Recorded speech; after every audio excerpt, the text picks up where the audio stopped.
रोजगार हमी योजना, नवीन नाव विकसित भारत GRG, ही ग्रामीण भारतातील सर्वात प्रभावी सामाजिक सुरक्षा योजना आणि ग्रामीण भागातील गरजू कुटुंबांना रोजगाराची हमी देत असताना गाव पातळीवर विकास कामे उभी करण्याचे दुहेरी कार्य ही योजना करत आहे। या योजनेची प्रभावी अंमलबजावणी करण्यामध्ये ग्राम रोजगार सेवक हा अत्यंत महत्त्वाचा घटक आहे।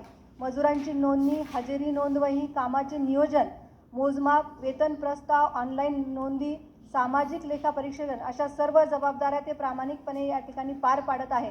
परंतु अध्यक्ष महोदय, वास्तविक परिस्थिती अत्यंत चिंताजनक आहे।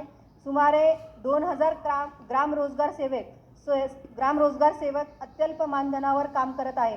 शासनाने दिनांक 3 ऑक्टोबर 2024 रोजी घेतलेल्या निर्णयानुसार त्यांना 8000 रुपये मानधन व 2000 रुपये प्रवास भत्ता देण्याची तरतूद करण्यात आली। मात्र या शासनाने निर्णयाची अंमलबजावणी या अंतर्गत झालेली नाहीये।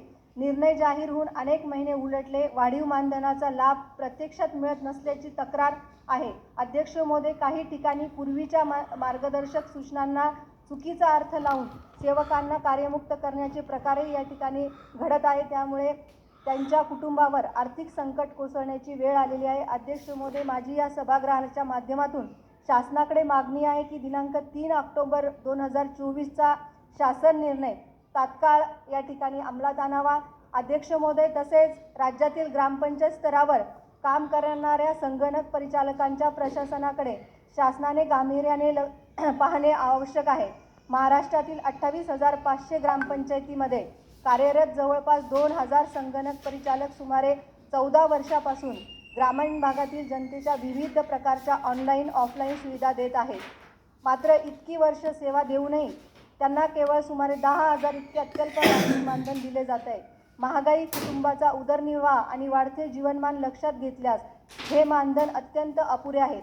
त्यांना कोणतीही स्पष्ट सेवा अट नाही, कायमस्वरूपी दर्जा नाही, निवृत्ती वेतन किंवा सामाजिक सुरक्षा योजना नाही। शासन निर्णयाद्वारे सकारात्मक आश्वासने देण्यात आली असली तरी त्यांची प्रभावी अंमलबजावणी झालेली दिसून येत नाही।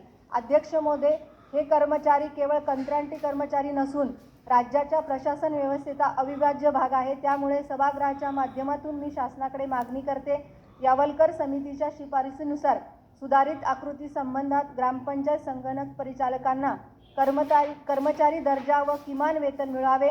कर्मचारी दर्जा व किमान वेतन मिळण्यास वेळ लागत असेल तर सध्या असलेल्या 10,000 रुपये मानधनात 7,000 रुपयाची वाढ करून संगणक परिचालकांचे मानसिक मानधन 17,000 रुपये करावे। ग्रामपंचायत संगणक परिचालकांना कायमस्वरूपी जॉब सिक्युरिटी कंत्राटी कामगार प्रमाणे सर्व लाभ व सुविधा द्याव्यात।